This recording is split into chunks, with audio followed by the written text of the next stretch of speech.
Welcome to Vendetta Sports Media. This is Eight-Sided Freaks. Today we have myself and Anthony Miranda breaking down UFC 304, and we're going to do a little bit of a preview for UFC Abu Dhabi this weekend. I'm not going to go too crazy on the preview just because there's only so much time in an episode, and we are doing a pay-per-view recap, so it doesn't leave us much time for a preview.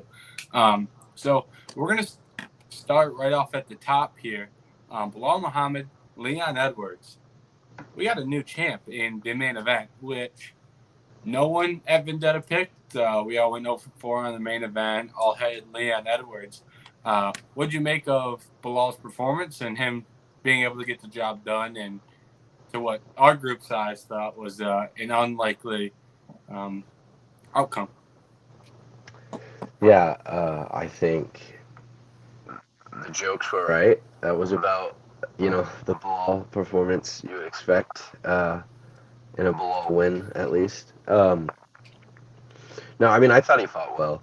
There was definitely, I thought his striking actually looked better than expected. And then landed, obviously, a little bit more takedowns than expected. But for the most part, I mean, I don't know. I just think Leon didn't look that good to me. I know he had that super high guard, which is not what you want to do with someone that's trying to spam takedowns on you. So I thought that was a little bit interesting, not adapting like at all. I don't know if Leon got worried about the power because it looked like Belal landed a couple times early and Leon started giving huge reactions and stuff. But I mean, it's tough. I just think even with all the takedowns, Leon would get back to his feet or switch position and then be on top or something, and then he would run out of time in the round. So I think I don't know. It's tough. I think in picking Leon, obviously it was wrong, but I don't think it was completely off. I think on the ground he was able on the clinch. He was winning in the clinch. He was able to switch positions to get on top. Obviously, he landed elbows in the fifth, but just there was no urgency. It seemed like, and I know he said he was sick after. I don't. I mean, I don't know how much he reminded me of how he fought of Usman too in Utah when he was gassed. So maybe not, but I guess I mean, you got to give it up. Belal fought a really good fight, all things considered. And like I said, yeah, the hands look good. Um, so I think, you know, as much as it's fun to joke about him and stuff, it is. He is on a huge win streak and everything. So, and it is good to see him with a belt. With the win streak and stuff. Like, I'm happy for him. The Canelo thing was weird at the end, but that's fine. Yeah. The Canelo thing is very weird, and I don't know if he's purposely trying to play heel and get people to not like him. Comparing yourself to Canelo and your boxing to Canelo's, great start. I Yeah. mean, not very many people like him, but it's a great start to keep that rolling. I've got a couple things similar to what you were talking about, and I'll start on the Belal side and then move over to the Leon side because that's some similar thoughts. Starting with Belal, I thought he fought a really, really great game plan from, like, how do I approach this fight? I think he learned from mistakes of Colby and Kamaru. On the feet, he was able to really pressure Leon, and instead of it being at kickboxing range, it was at boxing range. And, I mean, still think Leon's a better striker, but if you're able to get it in more boxing exchanges than kickboxing exchanges, you're simply going to have a better time just because Leon's kicks are so good. And even in the first round, he landed a big kick to the body. And then as he struggled to keep that distance later in the fight, it became more and more and more boxing from Belal. So that was very smart. And then from there, like you said, Leon's going with the high guard. Belal's letting the hands go. Leon brings up the high guard. Belal shooting for takedowns, and Belal did a lot of high crouches in that, and very, very smart. We saw Usman and Colby both look to get around the waist, get under the hips, look to lock their hands, and look to land takedowns that way. Belal did land one or two like that, so I'm not saying he didn't do it at all. But a lot of times he was just going right for the high crotch and then dumping Leon, which much smarter game plan.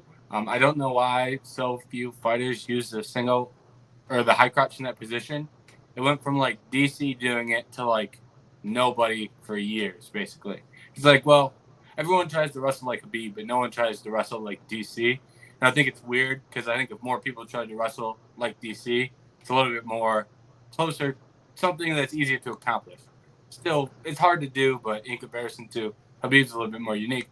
So Belal went out there, high crotches, landing takedowns, like very smart game plan there. And he got to a body triangle once or twice. Like that wins you several minutes.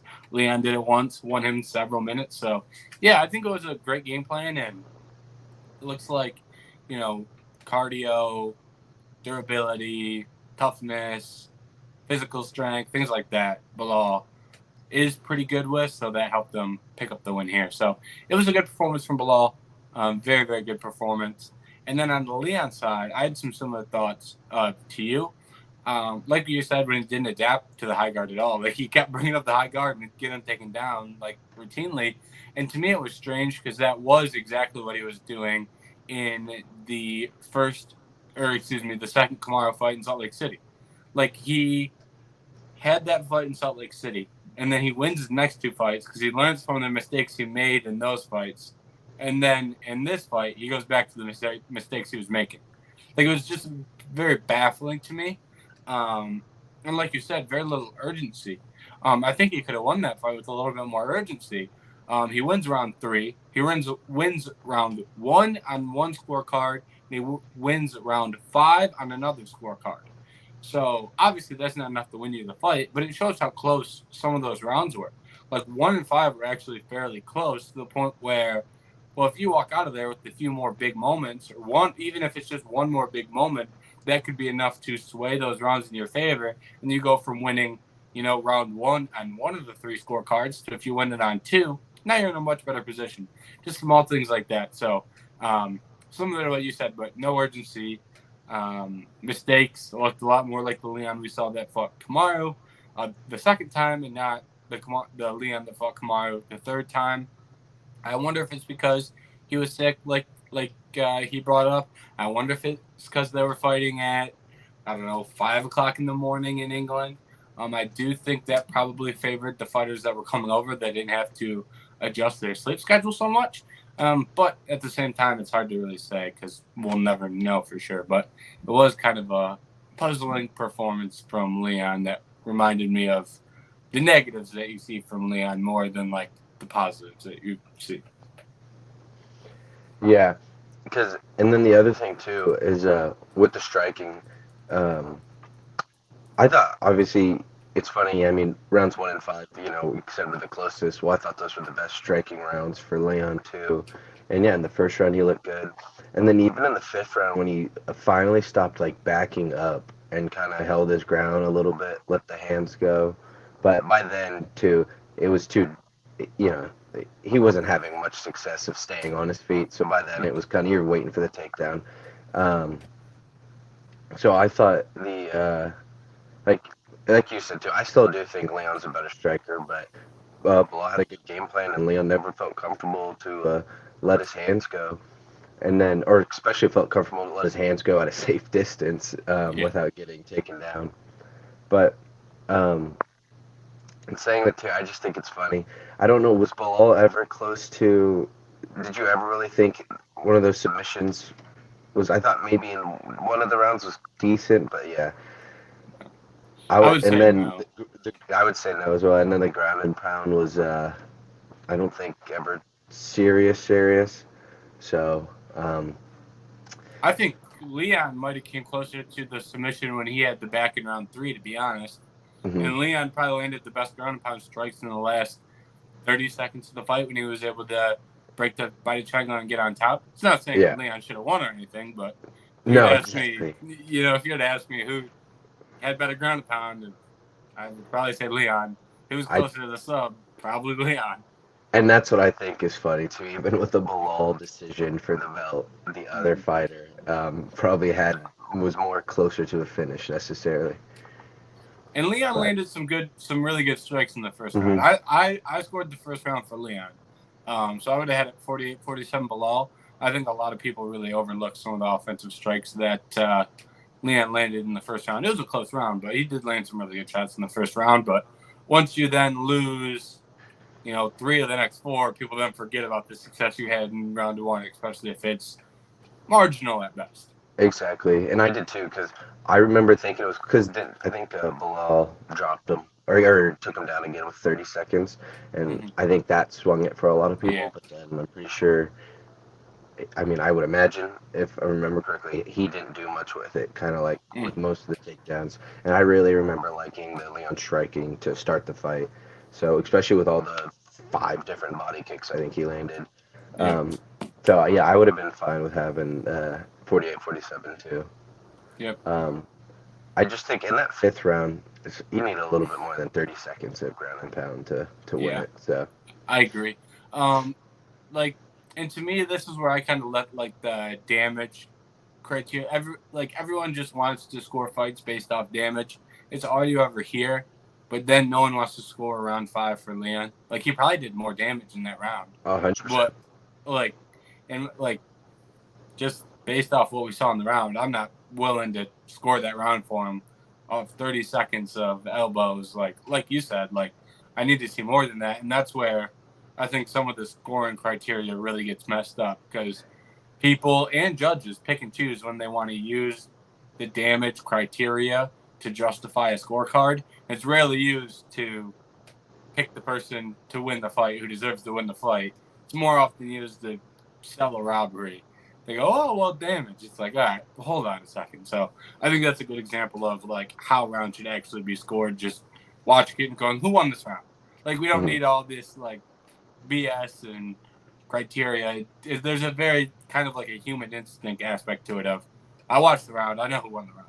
I know who Yeah. was winning. Like, you obviously can't do it that way, but there's a very human aspect in that. The last quick thing I'll say too is like, it's funny. That was like 30 seconds, but honestly, maybe if it was a minute of Yeah, that level of ground and pound, then like I don't know, I kind of would maybe go. It's just another 30 seconds of that, but I'd agree because he was landing elbows and cutting them. Like, it's not like he was just 1 or 2. It's like he landed quite a few good shots, and you're doubling that with another 30 seconds. Like, it's a whole different discussion. I agree. I think too, because say you started at a minute left, there's enough time to fully get the finish within a minute compared to 30 seconds. I think you're looking at it through the lens of, oh, how much damage can you do real quick before Yeah, the bell goes off? So yeah, I agree with that. All right. Do you have any objections to Shavkat fighting for the title next? no, I think I that's who I kind of thought was like the best fighter of the division. I've been excited to watch him fight the last 4 fights. Obviously, the finishing, submissions, and striking. So I think it's about time to more people know about him. Yeah, I feel like that's a pretty simple one in terms of we've got a new champion, we've got a number 1 contender. The old champion doesn't get the rematch. Like, I feel like this one's just like, all right, we all know what needs to happen here. And if Belal can beat Shavkat, props to him. Same for if Leon would have done it, props to him. And I also like how we kind of got to this point where everyone wanted to book Shavkat. Like, oh, let's do Shavkat versus JDM. Oh, let's do Shavkat versus Ian Gary. And I think about 2 weeks ago, I was just thinking, and I was like, you know what? Everyone wants to see Shavkat fight, but here in a couple weeks, we're going to need a new title challenger. So this kind of keeping Shavkat on ice is kind of worked out. And Belal said he wants to fight in November or October, or November or December, I believe he said. So sounds like we could get that one before the end of the year and really get this division moving with some fresh names, which we haven't really had a lot of. They put Leon on ice, and I don't really think that was Leon's fault. He agreed to fight at 300. They didn't give him a fight at 300. Then he doesn't get to fight at 301 because then they need him at 304 because they're going to England. And he last fought in December, so he hasn't even been out that long. But a lot of, I don't know if politics is the right word, but the pay-per-view structure is kind of like a puzzle. and that's just the way Leon fit into it for this title defense. So I'm not even trying to say he was holding up the division. But I do think with Belal and Shavkat ready to go, I do think we're going to get some movement here pretty quick and pretty soon.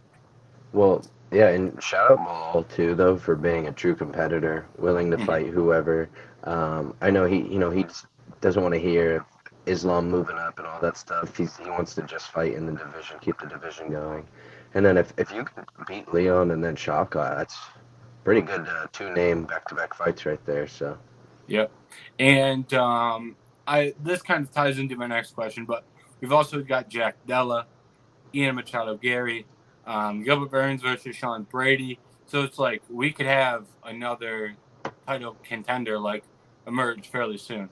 If JDM or Ian Gary take someone out, if Usman fights and someone beats Usman, like there's paths to another contender really cementing their name here before the end of 2024 as well.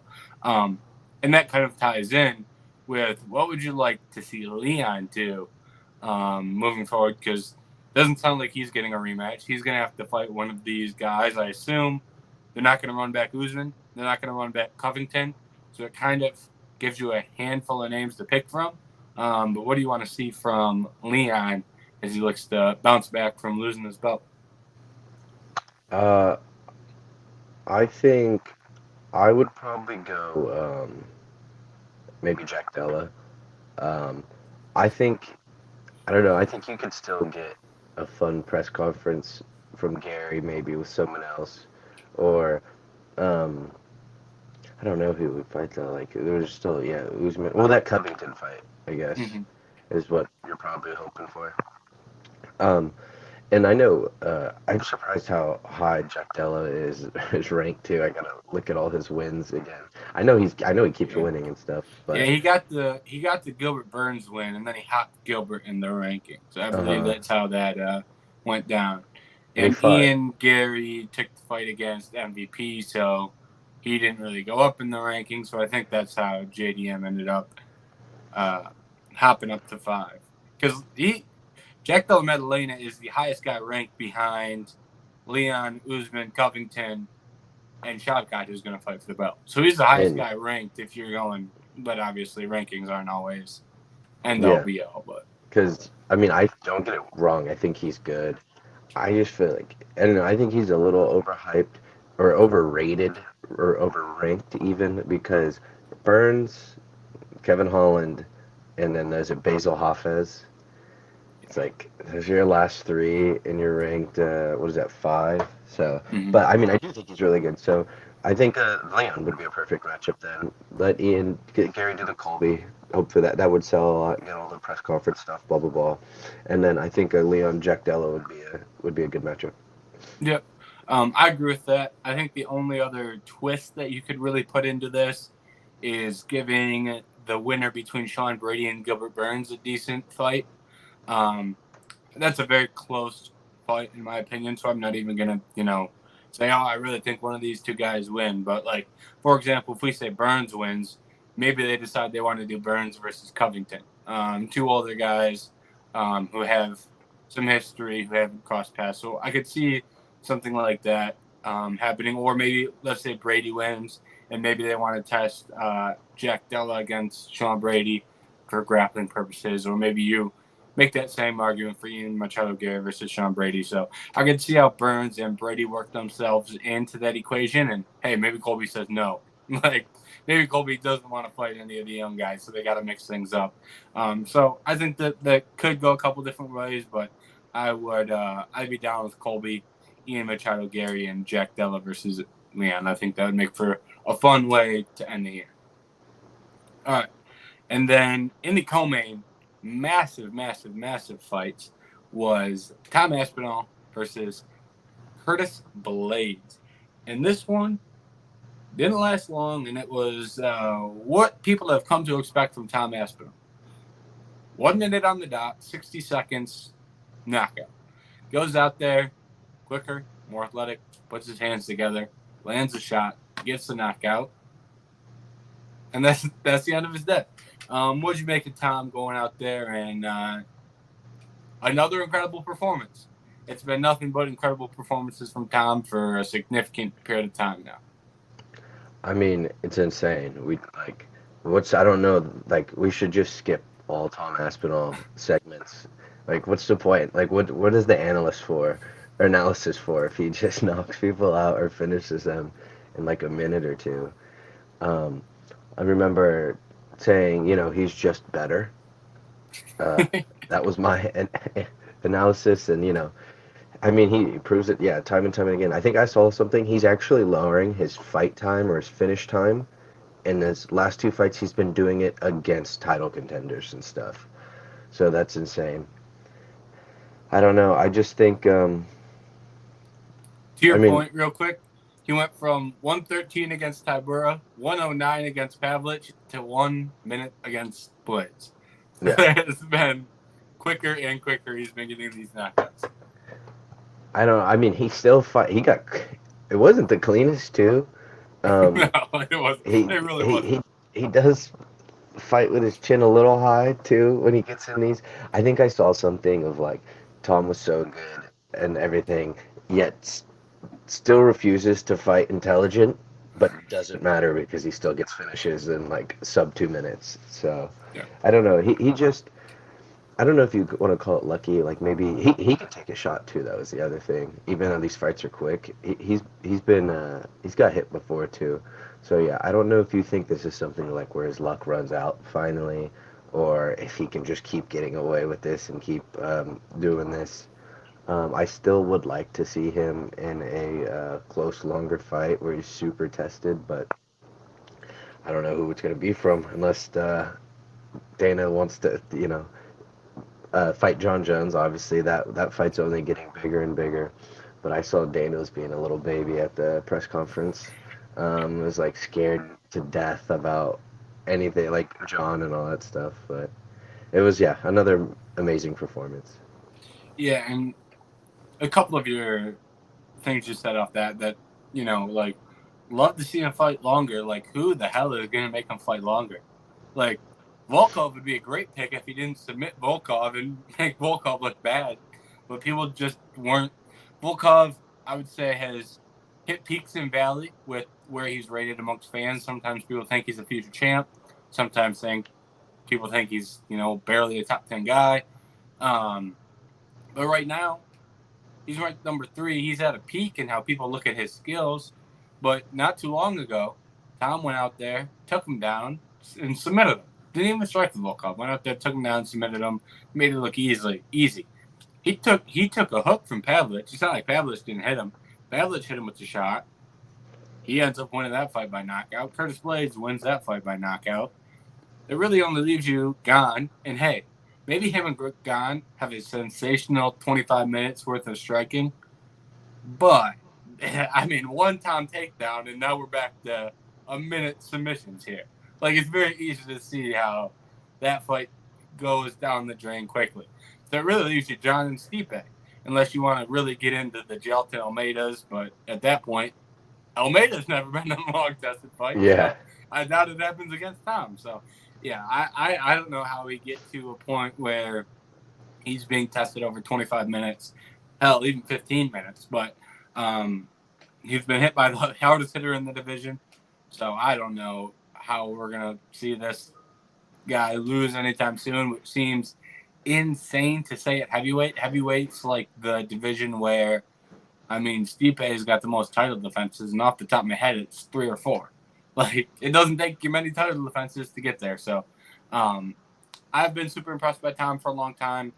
I don't want to say this is what I expected from him, but I thought he was going to win fights. I didn't know they'd be this dominant, but yeah, very impressed. And I think it'd be ridiculous if we didn't see him fight John. I mean, who at this point, I would love like an honest poll to know of, do people want to see John versus Stipe or John versus Tom? Because I'd be pretty confident that Tom would win like a open voting poll amongst purely MMA fans. Like, I feel like it wouldn't even be a conversation. I feel like it'd be like 75-25 would be the split on that. So Yeah, I think I don't even do casual fit. Well, I guess like I don't even know. Do casual fans even know who Stipe is? He hasn't fought in like however many years. If Like you're a that new meaning, UFC fan, you've seen Tom fight twice this year. It's like Stipe. I think what was it after was Arlovsky retired? There's no active fighter that Stipe's fought against in the UFC. mhm. Like it's I don't know. I think I think that would sell way more than Aspinall Jones would sell way more than a Stipe Jones. But Yeah. I mean, I get it in a sense. The whole old guys let him fight. Light heavyweight king, and all that. But the only reason it's tough is because I just, and I also get the thing like John Jones is so old. He necessarily he at least deserves not to fight Aspinall or whatever. But like greatest of all time talk and stuff like that, I think you gotta take it. And I'll say this, like everything that we just said about Tom has been like glowing, like amazing things. Um, if John wins, like, oh my God. Yeah. Like for what that would do for his resume. In my opinion, I think John's the GOAT. Hmm. And you go out there and take out Tom. And what would probably end up happening, because Tom would probably if John were to take out Tom and retire, like Tom would probably end up winning the belt and defending it. Like that win would not only be a great win for his resume, it'd be one of his best wins on his resume, period. I wouldn't say the best because the DC wins are the DC wins. Those are legendary, all But time great wins. But no, genuinely, it would be up there though. That's the yeah, it funny would part be too. top 3 or 4 wins of his career. Different weight class, guy who's great. Like it would take a lot for someone to come along and really top what John has done in an MMA career. So I think that's worth the risk, in my opinion. Maybe he disagrees, and maybe we never see the fight. It's hard to say right now. One thing I will say is I did call this when John pulled out with his injury. Everyone was so happy because we got to see Aspinall and Pavlich. And I said, like, hey, guys, just so everyone knows, this is going to be a mess for the next year. When we see when John doesn't fight for 12 months and you're all mad because the winner of Pavlich and Aspinall isn't fighting for the belt, just remember you're all celebrating now. And I was right on that one. I just want to You throw that were, in yeah. You've been there. calling that one. All right. Um, I did want to say last thing too Yeah. is, and then also, if Jones loses that fight, I don't think it doesn't ruin his legacy at all. Mm-hmm. Especially if it's at least like a little close. Hopefully, I mean, if it got starched, maybe, but even then, I mean, there's going to be an asterisk next to the win. How big or small you want to make it, it's up to you. But I mean, it says last fight in the UFC, right? He's this old and Tom's this young. So I also don't think if the worry is what's how's everyone going to look at it if he loses, I don't think it's the end of the world. Yeah. So I know it's that whole sometimes people get too stuck on the undefeated stuff and like that's the most important thing ever when it's I'd take a couple losses on your resume is fine if you're beating the best guys consistently. Yeah. I agree with that. And just looking at the other guys in the GOAT conversation, like GSP lost to Matt Serra, like right in GSP's prime. That's not even counting like his losses to Matt Hughes. Like he's technically got 2 title reigns because he lost.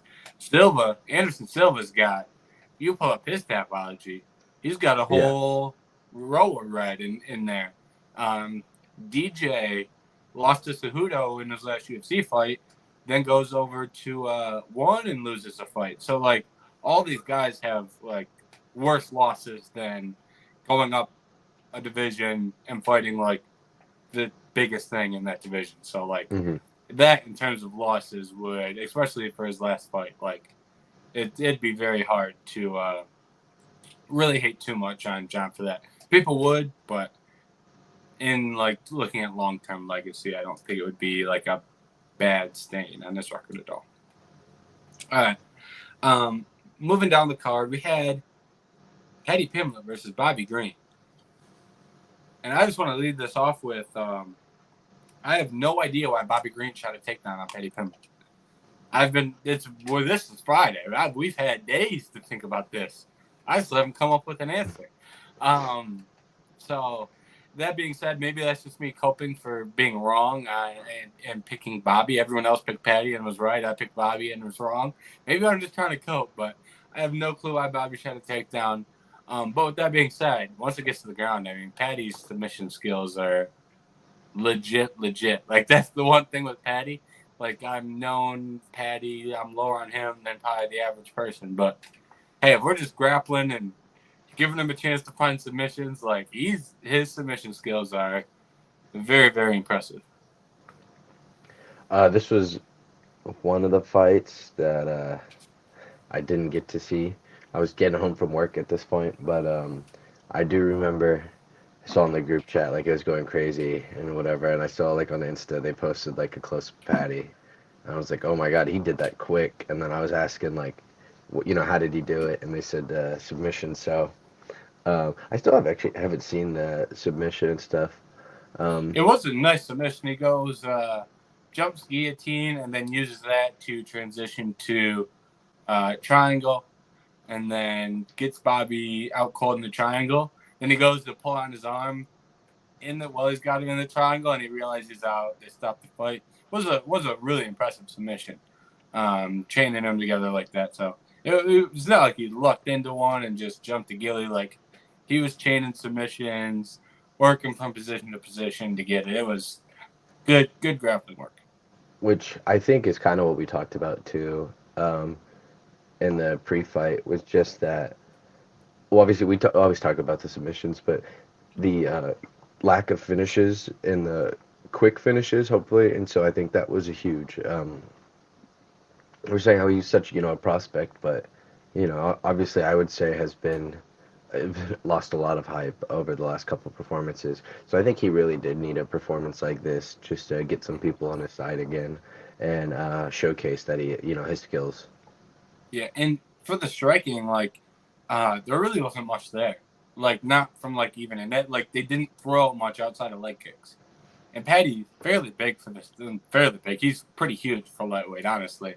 So, like, they're just trading leg kicks. And, like, he's landing hard leg kicks because he's big. So, like, it's not like the negatives didn't really show. Like, we know Paddy can get hit on the chin. That's one thing we talked about. Really didn't see it in this spot. And I think for his hype, that's, like, great. Like, you go out there, get the submission in 3 minutes and 22 seconds without showing any of your flaws as a fighter. And we're just talking about growing hype. Like, congratulations. That's exactly what you need to do. So it was great for Paddy in that regard. I don't really think we learned anything new about him. Like, if you told me someone got submitted in 3 minutes in this fight, I'd be like, oh, well, Paddy went out there, got to the grappling, and, went to work. He didn't even have to get in the grappling, honestly. Bobby did that part. So, yeah, it was a solid performance. He calls out Hinato Moicano next. Makes sense to me. I'm not going to... I like it. Yeah. It's fun, too, if you were to put them on a stage at a press conference. Like, that's fun, even from, like, an outside the fight perspective and growing his hype. Like, put him at a press conference and, yeah, it's probably going to work out. Probably going to be funny. Like, that's just how Moicano is. Also, to add on to that, winnable. It's a fairly winnable fight in comparison to some of the other guys, like Benoit Saint Denis. Yeah, how about you go fight Mike Moicano instead, for example. All right. I don't really have much to say on this next fight. So, Christian Leroy Duncan versus Gregory Rodrigues. RoboCop went out there, got the job done. Decision. I think it was a fairly entertaining fight. This card had a lot of sleepers. This fight wasn't a finish, but it was fairly entertaining. RoboCop is a guy who's gonna go out there and really press the pace. I was surprised by how much he was grappling. He's usually, I'm gonna go out there and brawl. He went out there grapple. So congratulations on using your fight IQ. I love seeing fighters with grappling advantages grapple. For the longest time, Gregory Rodrigues was in the pool of he can grapple, but he doesn't for some stupid reason. He went out there and grappled the guy who can't grapple. So, I mean, credit to him. I mean, He's out there using his skills. That's all I ask. Yeah, it's funny because I can't imagine. I imagine this fight was probably the odds were favoring not going to decision and Mm-hmm. stuff. And I was able, while I was working, to take like three different peeks throughout the fight, and it seemed like they were in the clinch each time, and he had him up against the fence, which is not what I expected to when I turned on the fight. So, Mm-hmm. um, yeah, I think. I mean, I wanted to take Rodrigues, but I think I ended up taking Leroy Duncan in the picks, but I mean, definitely not the way I thought he was going to get it done. But overall, it's gives you more confidence on taking him in the future. Hopefully, knowing he can use it. Hopefully, he Yeah. doesn't go back to never using it again, like some UFC fighters love doing. Yeah. No, the next time out, he'll probably fight a striker who can't grapple. I'll go, oh, Rodrigues will win. He's actually grappling now. He'll go out there, trade, get hit on the chin, get knocked out, and I'll go, oh, come on, man. That's So I'm sure exactly that's how how it this will goes. go in the future. But hey, it was a good fight. Like I said, I don't have much, and this one was a little bit lower level than the other fights on the main card. No disrespect to them, but this Yeah, one was a late ad because Mokaev and Cop were stripped from the main card. We ended up finding out is because they were going to cut Mokaev. So we'll talk about that in a minute, but some thought process into why that one was on the main card. All right. Last fight on the main card was Arnold Allen versus Giga Chikadze. And I felt like this one was pretty standard as well. Like not many twists or turns here. Giga goes out there, uses his kicks and straight punches for a round. The second he starts to not be as sharp with the strikes, Allen gets in his face and outboxes him. That's kind of what we've seen be Allen's strength in the past is that pressure boxing. And we saw Giga kind of wilt in the later rounds when guys were able to really pressure him with boxing. So um, in terms of how much of a surprise this one was, I think this one is probably the biggest. Yeah, saw that one coming on the card, except for maybe Tom. Tom saw that one coming. But Arnold Allen just going out there, outworking Giga to the tune of a 29-28 decision.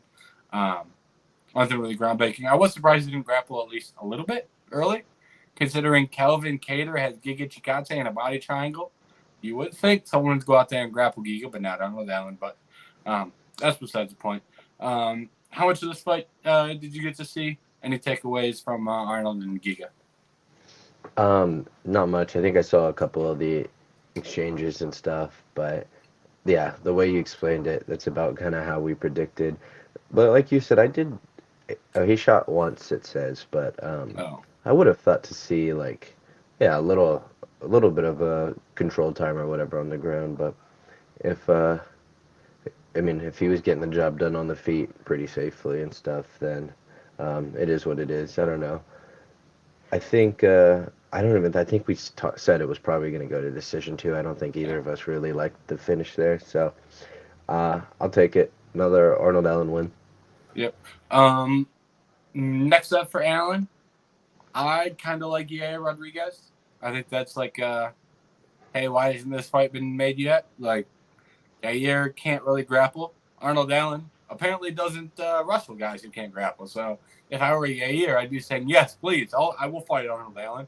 And I'm Yeah, sure Arnold Allen would like a shot to fight a guy right ahead of him. So I feel like that one's right there for the taking. And that's a fight that if I saw that on, a pay-per-view, opening the main card of a pay-per-view, I'd be really happy with that. So that's kind of the direction I would go for Arnold Allen moving forward. I think I've also said that at least 5 times on this podcast. Anytime Yair or Arnold Allen need to fight, I'm going, well, I'd just bring that one up. yeah. Well, I think too it makes sense with the names. Like obviously Max and Ortega are above and stuff. Ortega's booked right now. Um, I think yeah, I think Yair and Allen. That's one of the semi layup. As in on paper, it should be a really exciting fight. And then also I think um, both of them carry their own little group with them, like with their name value and stuff. I think little different fan bases and stuff too, but both pretty fairly popular. So I think overall just a win-win right there. And Yeah. like you said, first fight on a first opening fight on a pay-per-view. I mean, that's a great one for that. Yeah, we could have used that in Noche UFC. Yes. We could have used the Yair fight very badly on that. So probably too That late now. pay-per-view But, does not look that good. no, And it's got 3 fights and then about 7.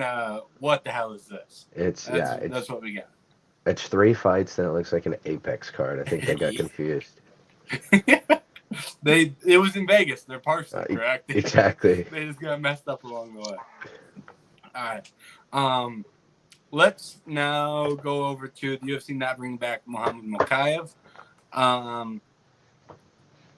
I think some people are really surprised because Mokaev is undefeated. He is a flyweight. He is from Dagestan and moved to England. Like, there are a lot of things about Mokaev that sound really, really great in terms of, like, how could we market this guy? Like, there's a lot of things there that you could work with. And they have taken him to Abu Dhabi for the shows in the Middle East. And they have put him in England. And he has fought in these regional crowds. And people do think he previously they thought he could be a UFC champion. And now the UFC is just saying, oh, we don't really want to resign him. I don't have the Dana White quote in front of me, but his quote was basically, hey, go have fun in the PFL. That's basically what he said when he was asked. And I thought it was really weird at first. But then when you think about it, it's like, well, the day before weigh-ins, he asked Cap for a picture and then sucker punches him. Admitted to it after the fight. So he did that. He asked Cap for a picture and then sucker punches him. That right there can get a fight canceled. And when that incident happened, everyone just assumed it was Cap because Cap's the crazy man. But it was Mokaev who actually did it. Then he goes out there on the scale. There's controversy about his weight. I don't know what the commission was doing, but they barely weighed him in. I saw that, yeah. Very strange. Like half a second, and then they said his weight. He stepped up there, and they were like, 126. Get off. Like, this not really how you get an accurate reading on a weight. And then he goes out there. Oh, we gotta have security at every single face-off because they're gonna fight. Part of that goes to Cap as well. And then before the fight, we need security in the octagon because they're gonna fight again before the fight. And then the fight happens, and then they don't fight. And then in his last fight, he didn't really fight there either. So 2 fights in a row, he doesn't really fight. And then he goes out there, wins a decision of a fight where he didn't really fight. So, like, I'm honestly not sure how much I'm going to miss Mokaev from the UFC is my long story short of this little segment here. Yeah. Kind of like when this fight started, I was saying I always like defer to you and Jerry and let you guys talk about these two. But yeah, Mokaev, I remember watching that Charles Johnson fight and like hyping, I was like, oh, Mokaev's supposed to be this good. Like, shout out to Johnson for like, Mokaev really couldn't do much besides the takedown and control. Never landed. Come to find out, that's just how Mokaev fights, and he refuses to actually do damage.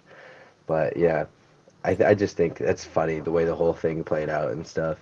And I think if Dana's cutting people that are boring and don't do much damage and everything, he's got a couple more names that need to be shipped out.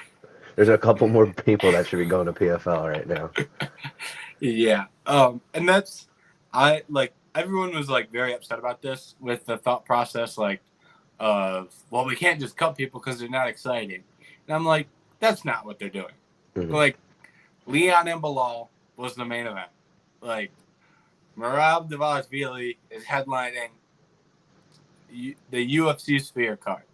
Like, you can be boring. It's not the best way to gain fans. It's not the best way to get opportunities. But you can make it work. Also, didn't even bring up about how Mokaev just pulled down Manel Kaop's pants during the middle of the fight. He pulled his ass out. It was crazy. It's one of the craziest things I've ever seen in a fight. Both of Manel Kaop's ass cheeks were on live television because Mokaev pulled his pants down. One of the most blatant flaws of it was a warning. No points, nothing. It was throw that in there as well as for good reasons he got cut. So I just think that like there's probably also more details that we don't know about. Like, you're telling me there wasn't one or two conversations we had behind the scenes. Like, Mokaev at one point said he wanted to re-sign with the clause that if he won, he would get a title shot. Like, things like that. Like, Mm-hmm. Steve Erceg today in an interview said he was rude to the staff and things like that. Maybe Erceg's lying. But I think there's probably a little bit more to the story as well, from things that we don't know about. And what we do know is a lot of things that are not really great for Mokaev. So I think the UFC will be just fine without him. I do think too. Also, yeah, didn't have the hugest fan base, and unfortunately, he's a flyweight, and I don't think Dana has the best. Not I don't want to say the best intentions with the flyweight division right now, but they are not the top of his priority list. So, had he been maybe one of the other divisions, I think there's a chance maybe they could have stuck something, worked something out. But I don't know. I don't know where Dana stands with the flyweight division because it Yeah. doesn't seem good. Here's the one thing I will add. It's just from like a business standpoint. How much do we have to pay Mokaev, and can we use that money to go sign flyweights that fight in Asia? Like, I really think that was part of the thought process, because they just signed another guy from Ryzen who's like 17-2. I don't remember his name off the top of my head, but they just signed another flyweight from Asia on top of Kai Asakara, who they already signed. Plus, you have Tetsuro Taira already in the mix. Like, at what point does UFC just go, well, in Japan, they actually like watching the smaller guys fight, so we can use this to market our product for the Asian fan base. And so instead of pouring money into Mokaev, we can just redistribute that money to Asian fighters of that weight class from Ryzen. They already have a fan base in that region. And then when we go to Japan, we have a whole roster of guys we can take there. I think there's also that business aspect of how they're going to venture. Oh, yeah, that's 100% true. You're telling me Dana, instead of paying one person this amount of money, he can then pay three fighters all less? Yeah. That's right up his alley. Yeah, and they're cutting fighters for Dana White Contender Series, getting prepped for that. So that Contender Series purge is coming, and some fresh contracts of 12-12. Get out the guys with 10 fights in the UFC who are got a raise or two. So yeah, that's Dana for you. I guess real quick right now too, before we move on, that also, and he was like, I'm never doing it again, never making the bonuses. Like, literally anything he can do or say to pay fighters less money, he jumps on it so quick. And then I just also hate how he takes no accountability. The fight's at 5 a.m. Blames all the fighters and everything like that, and he's like, that's why they're getting paid less. Like, just what other president or commissioner does that in other sports? Just flat out blames the players. Yeah, after they imagine having an NFL game at 5 a.m. in the morning and being like, "Guy, can you believe it sucked?" No shit, it sucked. Exactly. And they will only do that to certain fan bases as well. We can fuck the English crowd at 5 a.m. because they're used to staying up. They would never put this Abu Dhabi card that's coming up next week. That would never, ever be at 5 in the morning to get the times better for the U.S. Never. He said it's 5 a.m. They were like, oh, yeah, it's 5 a.m. He goes, it's 7 a.m. in Vegas, or 7 p.m. in Vegas. It's like, yeah, thanks for information that doesn't help anyone or apply to the scenario at all. He goes, who gives a F? And then it's like, well, the English fans might. Yeah. I have facility. Yeah, exactly. But wild sometimes. All right. Let's wrap up this UFC 304 with some final thoughts. I've got one off the top of my head here, so I can lead us off. Hopefully I'm not stealing yours. Jake Hadley made his bantamweight. Was that yours? No, I mean, we brought him up. Okay. Yeah. Jake Hadley making his bantamweight debut, coming up from flyweight, fought Callahan Loughran. I thought he looked good at 135. He went out there, outstruck him. I thought he looked clean. I don't think he's the world best fighter, the best fighter in the world, but former flyweight champion in Cage Warriors, had some hype coming into the UFC. lost some fights to some tough flyweights. He was probably cutting too much weight. Looked a lot healthier to me at 135. So one win over Lawford doesn't go, oh my God, this is the next big thing we've got here. But at the same time, I am interested to see what he can do in the future, just based off picking up that first win in the new weight class. Yeah, that was going to be one of my picks. I know we said, or when we were doing our, things we were looking for the pre-fight, that name stuck out to me compared to some of the other ones. I didn't know many of the undercards. Good to see that Nathaniel Wood got a win. Great that was fight, one of too. my fights, dude. That's it. So I think that one delivered then for the main event of the prelims. And then I was just going to ask you the last question of how'd that first fight go with the TikToker? Because I didn't get to watch that. Oh, that one, if I remember correctly, there were at least 3 or 4 points where I was laughing out loud, just like, what am I watching? I almost tweeted that you could watch better grappling exchanges at middle school wrestling tournaments, but I did not. So yeah, they both look terrible. Two not good fighters.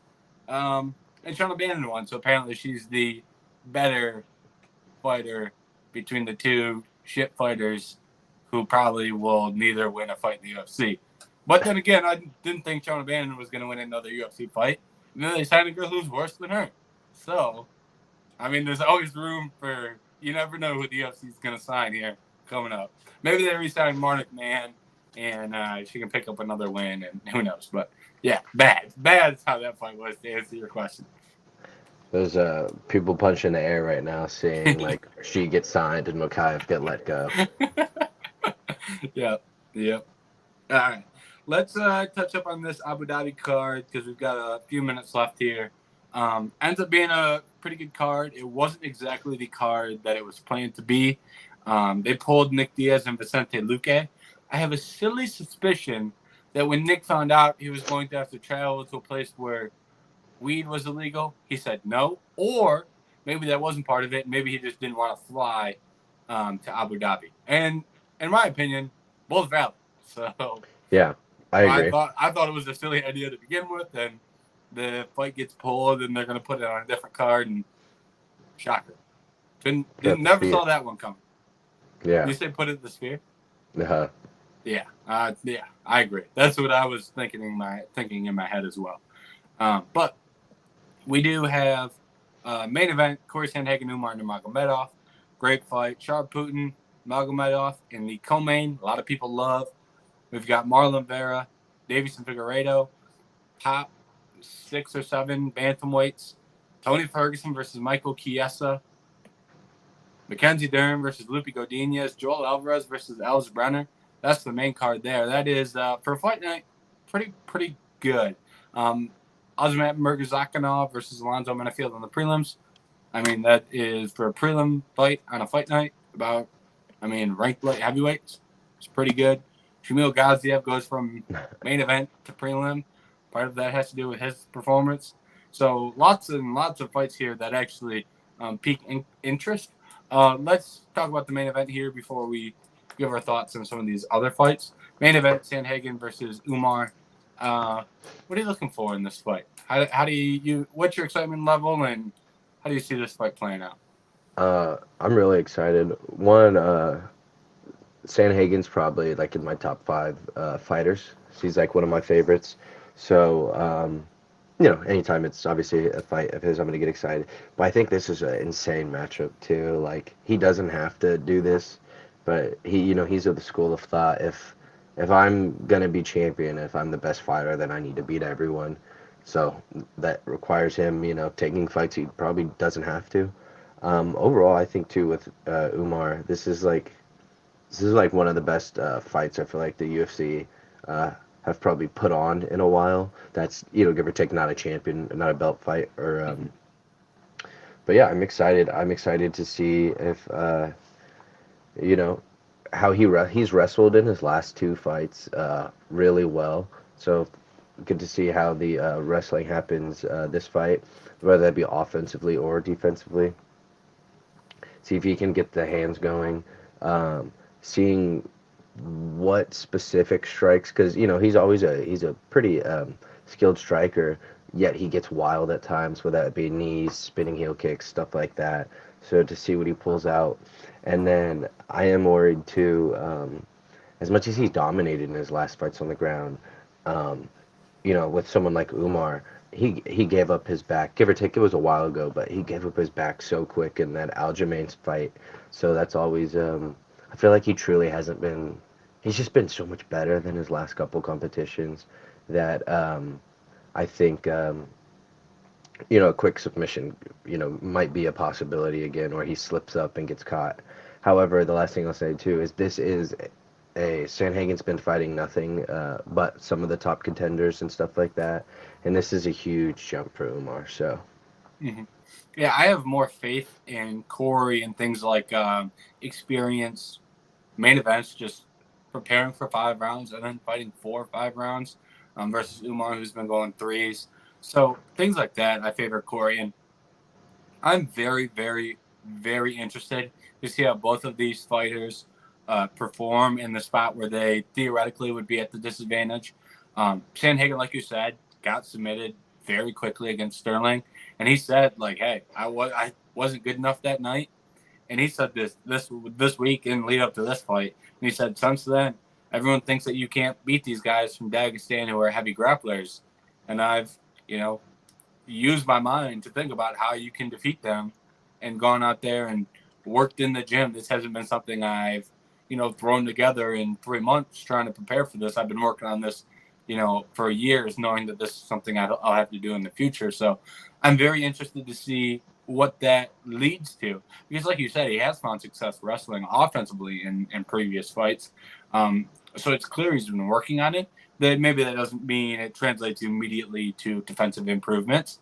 Maybe it does. I mean, we really don't know. So I'm interested to see what those grappling improvements look like, because I believe that he's definitely a better grappler than he was. To how much better, maybe is it enough? Things like that I'm really interested to see. And then for Umar, he went out there in his last fight against Bekzat Almakan and got clipped once and then didn't want to strike anymore, like, to be fairly honest. And now he's in there with, in my opinion, one of the best strikers in the weight class. At worst, I'd say he's top 3 in terms of what he can do with his striking. And he's definitely a guy who might be the most diverse striker in terms of weapons, in terms of what do we have for offensive combinations. We've got punches, kicks, elbows, knees, spins, and that's funny. Sean's the champ, and I agree too. Yeah. And Sean would probably be number 2 for me, but just the number of different ways that he'll attack you. Like, he'll throw like 4 different kinds of elbows in a fight. And it just makes for Umar, who, when you teach these guys who aren't strikers, when they're taught how to strike and how to be defensive, they don't skip immediately to what do you do when a guy's throwing elbows up the middle. Like, that's not day 1 of the class. So I'm interested to see how he reacts to the strike. And maybe he goes out there, gets so many takedowns, we don't get to see him strike. That's always a possibility. But long story short, I'm interested to see how both of these guys react when the fight is not in their ideal place. So I think it's going to be a great fight, and I'm openly rooting for Corey Sandhagen to beat Umar, and I'm openly rooting for Sean to beat Merab, because I want Sean versus Corey for the belt. It's one of the best fights the UFC can make. But if Corey loses, then Merab has to win, so we can see them headline a fight night. And regardless of what happens, these two, we both need them to either win or lose, so they can fight each other. So, very interested to see in this one. I think it's going to be a great fight. Very excited for it. One of the better main events that we've had this year. Definitely on a short list for fight night main events, that is, with a handful of others. But great main event. So no complaints from me in terms of bout quality for once. All right. Yeah, I agree. I was gonna say too. Funny, taking account of the 5 rounds, but it has felt like Sandhagen, true in a sense, has just been winning fights in like a little different ways, rounding out each like skill set too. So I think, and he said he's been preparing, knowing he's gonna have to fight a Dagestan wrestler or anything. This fight was supposed to get booked like a year ago too, I believe, before they win another. So it's not like he's been thinking game planning for him too, in a sense. So we'll see. Yeah, he's really had 2 training camps for Corey or Hmm. for Umar because he had it in the Rob Font fight was originally supposed to be Umar. He was injured going into that, so that complicates things. But definitely isn't a new. This isn't a fight that just got thrown together and we're fighting like. No, these two have both thought about fighting the other person for a long, long time. All right. Looking at the rest of this card, we've got a lot of options. We don't have to go as in depth on some of these other fights, but what are you looking forward to round out this UFC Abu Dhabi card? Plenty of options, but what stands out to you? Yeah, I genuinely think every fight on this main card is pretty good. The only thing is, I think Sharp Bullet should be lower, but I understand why he's higher. Mm-hmm. But I mean, I'll start obviously huge Tony fan. Yep. We've been joking for a couple podcasts now of Chiesa getting Darce choked, and I so badly want that to happen, hopefully. And then, but yeah, I don't know. Tony's done his press conference already, or his little speaking to the media, saying he's back. What he's changed. I've heard it for 5 fights in a row now, and nothing And every seems time, to change. I'm so riled up. I'm Yeah. like, he's back. He's got this one. He'll say he does one thing different, and I'm like, okay, that's the key right there. He started sparring. He hasn't sparred in 7 years, he said. See, that's what it is. This one, he hooked me, got me. So overall, I think though the odds on that were insane too. He was like plus 450 or something. Yeah. I'll pull up the odds because I'll bring it up for the main event as well. Main event, Sandhagen plus 270 with the comeback on Umar minus 340. And then the Tony fight, Tony Ferguson plus, looks like we're down to 440 with the comeback on Michael Chiesa. This is Michael Chiesa is minus 600 in the UFC fight. I don't think he was minus 600 in his prime. Never. These two were originally booked to fight in 2016, and Tony was the favorite. So there's that. That's what we like to call this card. Shape it up with the odds. Como se dice, money making opportunity. Yeah. I'll add on this fight. Like, I know we've joked about this, but Tony Ferguson has 3 career wins by Darce choke. They used to call him the Darce Knight. Michael Chiesa, the second he gets put into a Darce choke, he taps. 3 times in his career, he's been Darced. 2 of his last 3 fights have been losses via Darce choke. You put him in the Darce, he taps. I'll just say that. If you see Tony Ferguson rolling for a Darce choke, hold your breath because he just might get it.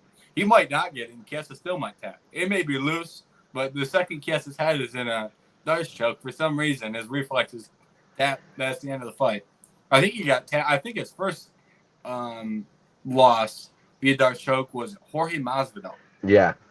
So, I mean, if we're getting Darced by Jorge Masvidal, I mean, you can get Darced by a random person just walking around at that point. So, yeah, that is an interesting fight. Well, also, I keep saying one more thing on this fight, but in between Tony Ferguson and Michael Chiesa, I think there's one person who wants to be an active UFC fighter more than the other.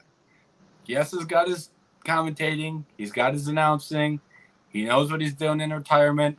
Tony's still, I'm a UFC fighter. I'm going to win this fight. Like, if Tony's anything, it is determined.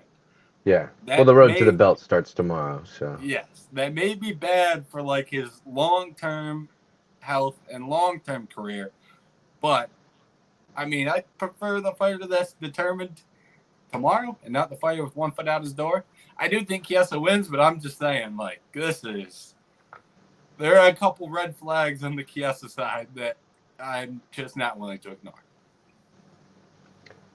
All right. I think one of the other fights I'll pick too is I think Mackenzie Dern, Loopy is actually a pretty fun women's MMA fight. Mackenzie Dern tends to be in good fights with obviously the grappling skill or the submission skill, but and then Loopy a little bit can strike a decent amount and stuff. So overall, I think that'll be a fun one. And then I'll just say in that one, Mackenzie Dern never attempts enough takedowns.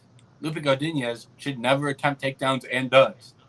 Only one of those two things is going to win out this weekend. I'm interested to see which fighter fights with the worst game plan, because that may be just how the winner is decided in this one. I think the last thing too I'll pick is the Shara Bullet. He's fighting. Isn't that the dude that just lost to Kevin Holland, right? Yes. Did he? His arm was fine. Yeah, apparently he didn't break his arm. Okay, that's what. Because I was telling him, I was like, oh, my friend, I was like, oh my god, yeah, I forgot he's fighting the dude that just lost to Kevin Holland, and then he was like, isn't his arm snapped? And I was like, that's a good point. I forgot. I should probably look at that. So, I mean, I will say the one thing I will say is obviously that dude's extremely beatable, but I was not too impressed with Shara Bullet. So I would love to see on the second go around if he a little bit more urgency for the finish, a little bit, or you know, I just hopefully want to see more because he was hyped up too a little bit. So, two god awful grapplers in that one. I mean, if these two grapple, I mean, you may see some like bad, like terrible things happen in the octagon. But if they strike, might be fun. Spoiler alert, spoiler warning for the preview. I picked all the Jacek in that one. I've got the underdog in the co-main, so I think he's got a legit shot to win this one. I think a lot of people are just going, oh, that's Char Bullet. And the guy is fighting can't grapple. But all the Jacek, Char Bullet, a lot of similarities in terms of things they can do, where they're good, where they struggle. Not the same fighter, but two guys that usually win if they're not grappling. And people just assume Char is going to win when all the Jacek only loses the guys who can grapple. So it's like, to me, very similar in that regard. So. No, I like it. Like I said, I was not impressed. Yeah, me neither. Couple other fights I'll quickly shout out. Joel Alvarez versus Elvis Brenner has fight of the night written all over it. That's going to be an absolute scrap. Vera versus Figueiredo. Figueiredo, if he wins this, he's 3-0 at bantamweight and like low key, very, very close to fighting for a title. I don't think he gets a title fight, but if he wins this one and one more, could be fighting for a title. And for a guy that was a flyweight champion, making a run at bantamweight, that's like very impressive. Azamat Murzakanov versus Alonzo Menafield. Murzakanov undefeated at light heavyweight, and we desperately need more good light heavyweights. So cross your fingers, he looks decent in this one. And last one, Jordan Vucenic fighting Guram Kutateladze. Everyone loves Guram because he had a close fight with Mateusz Gamrot in his UFC debut. He's since lost his next two fights. But Jordan Vucenic is 13-2. Big name in Cage Warriors. Taking this on short notice. He's a featherweight fighting at lightweight. Obviously makes the debut a little tough. But regardless of if he wins or loses, he's a guy. I'm happy he's in the UFC. I've been impressed with some of his regional fights. Had a great fight with Morgan Charrier that he won. I thought Charrier won, but close fight, point being, and I've got a lot of respect for where Charrier is. So Vucenic, I think, is a guy to watch, even if this fight may not be ideal circumstances.